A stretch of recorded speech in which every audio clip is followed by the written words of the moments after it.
Hi, I'm Sue Raspberry, and I'm an instructor here at Meissner's. I teach sewing and quilting classes. Okay, well, what I'm passionate about right now are quilt coats. Farah, who's our manager in Folsom, inspired me, challenged me to make a quilt coat. And I'm not a garment sewer typically, so it was definitely out of my wheelhouse. So I did some research.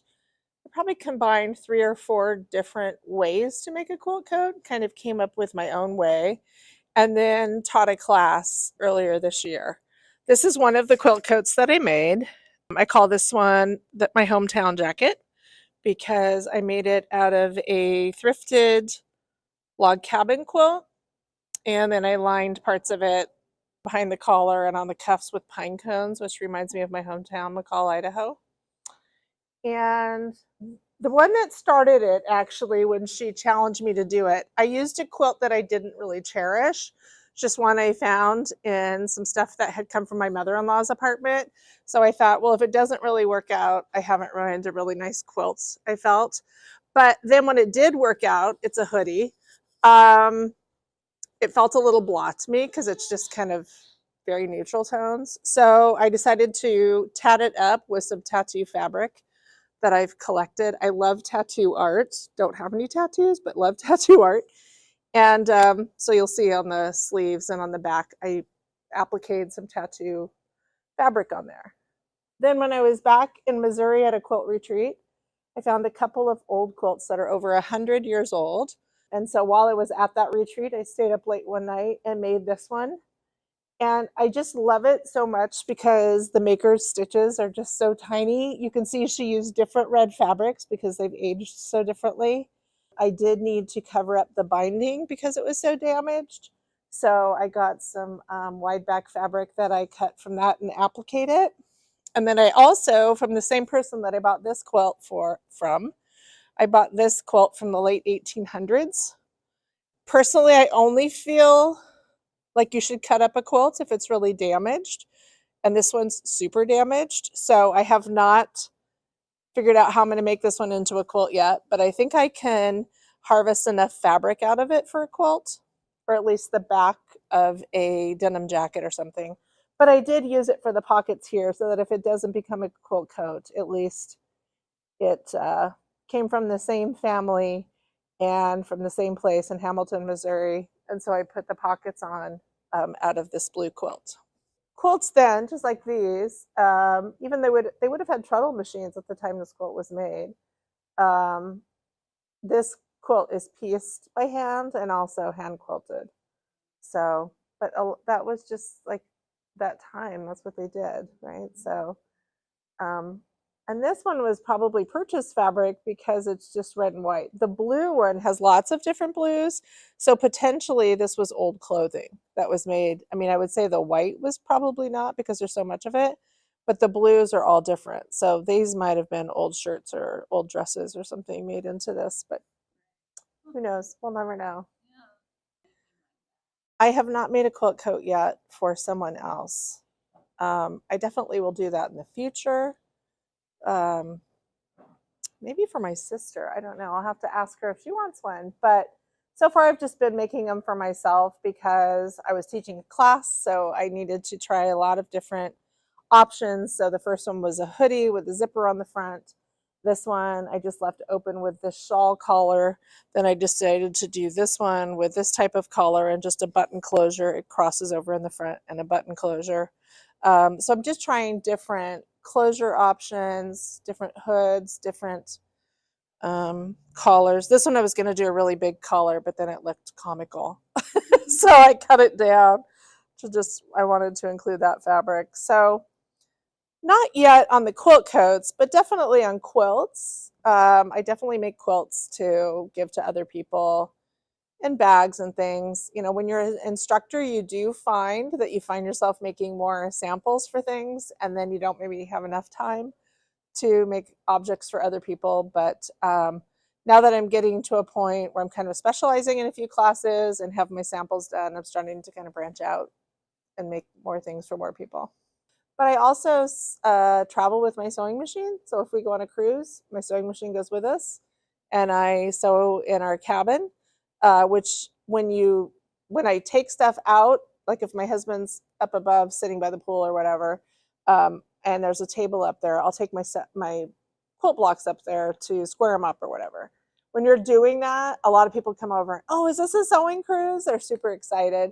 And I'm like, well, it is my cabin, but it's not an official sewing cruise. So yeah, it's been on many, my travel machine, which is a Janome, has been on many cruises. It's been to Vegas, it's been to New York, it's been on lots of trips because I like to sew in the morning. So, and so I got the little 12-pound Janome that I can take on my carry-on, and that's what I do. I don't know how I started quilting. I mean, it's always kind of been in my blood. My grandmother was a prolific sewist. She never taught me how to sew, but I watched her sew all the time. She didn't teach any of us. She was busy sewing my clothes and all my cousins' clothes. And so she never took the time to teach us that. But when Mrs. Jewell, who is my home ec teacher, taught me how to sew as a freshman in high school, I kind of felt like it was already intuitive because I had watched my grandmother so much. And she was a quilter. And so I knew I wanted to make a quilt. So I think it was my first year in college, I made a queen size quilt and I hand quilted it because I just thought that's what you had to do to quilt. And so it took me a few months to finish it. It was a Dresden plate quilt. And I remember thinking, that was fun, but I don't know when I'll ever do that again. And I probably didn't make another quilt for over 20 years. And then it's like, of course you can sew, you can machine quilt your quilt. But I just always thought I didn't have enough time to make a quilt because it took me so long the first time. So yeah, that's how I got into it. Then I became, I kind of didn't do it just because of busyness and life. And then in my 40s, I think I started quilting a bit. By 50, I was becoming a much more prolific quilter and really self-taught. But then I started to, I went to Craft Napa, which is actually where I met some of the Meissner's people for the first time. And then when I retired from the state, I went to my first Missouri Star Quilt retreat. So I learned some things there. And then I just have kept going from there. And now I get to teach it. So it's the most fun I've ever had doing work is teaching quilting. And I love to teach new sewists too. So teaching them. My next quilting project, I'm actually restarting ABC's of Beginning Quilting. It's something that I taught before the shutdown. And so that, in fact, I have one starting this month, March 21st. We're doing the Friendship Star here in Sacramento. There's still some spots for that. And then it'll continue every 4 weeks. So we'll make a different quilt every 4 weeks. And I had one that I must have given away my sample because I can't find the sample. So the Flying Geese quilt I'm actually sewing within the next couple of days. So that's my next quilt project, is my last sample for ABC's of Beginning Quilting. I do. Like doing something like ABC's of Beginning Quilting. There's 8 quilts in that book. It's a book by Alex Anderson, who is a very famous sewist. And so she has some very good beginner quilts in there. But the tip that I give students in my School of Sewing and also any of my beginning quilting classes is to complete it. And I actually learned this at just the right time from Ginny Doan. It came into my life at just the right time. I was watching a video of her. She's the matriarch of the Missouri Star Quilt Company. And she said, strive for completion, not perfection.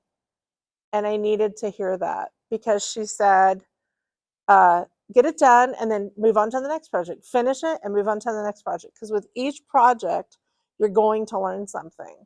And I needed to hear that because I would be making a project and I'd make a couple things successfully. And then maybe I'd make one and it wasn't quite going where I wanted it to. So I'd set it aside. And then I'd make a couple more things that worked. And then there would be something that didn't work and I'd set it aside. What I realized was every time I set it aside, it was taking a little chip out of my confidence. And I was thinking, maybe I'm just not really that good at this. And when she said that, it was just kind of an aha moment for me. And I'm like, that's it. I just need to complete it and go on to the next one so that I can learn through the whole process. So I definitely I tell that story to every freshman class and say, finish it, because even times I'll have a student recently who said, I'm never going to make another one of these zipper pouches. And then when she finished it, she liked it.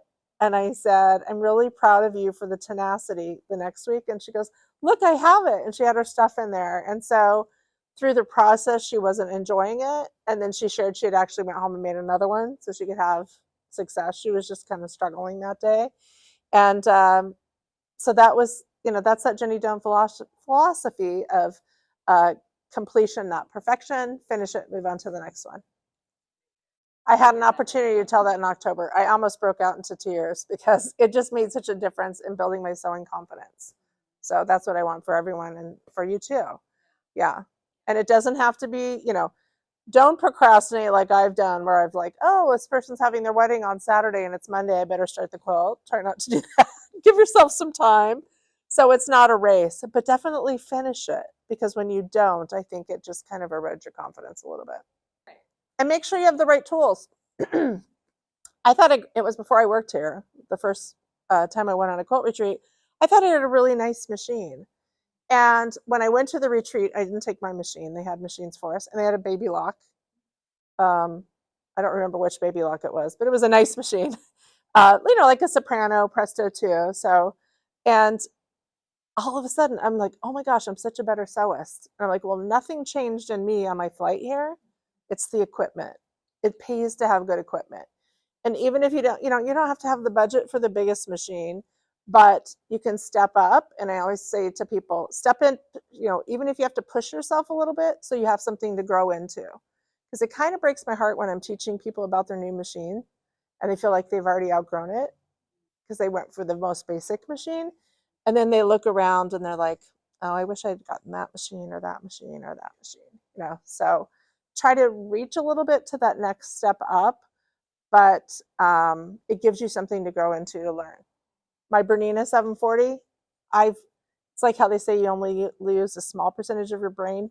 I've only used a small percentage of my Bernina. I still have a lot of growing to do, but it does beautiful stitching and I love it. So, for me, there's a lot of talk in the last few years, like what your love language is. For me, like love just from a self-care is sewing. That's why I like to do it in the morning. It's almost meditative to do something. I like the repetition if I'm having to make, 120 of the same block or whatever. I like that.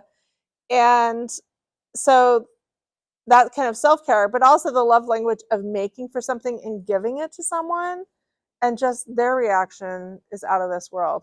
And even some quilts that were really early on that I'm really not proud of when I think about them now, like what my outcome was. I had someone at a Christmas party bring up one of those quilts and say, it's my husband's favorite quilt. It sits on our couch and he uses it every day. And inside, of course, because you're your own worst critic, I'm like, not that quilt. Let me make you another quilt. I'm so much better now. But then if I step back, I'm like, no, he loves that quilt. So yeah, make something for someone and give it to them. But also don't forget to make things for yourself.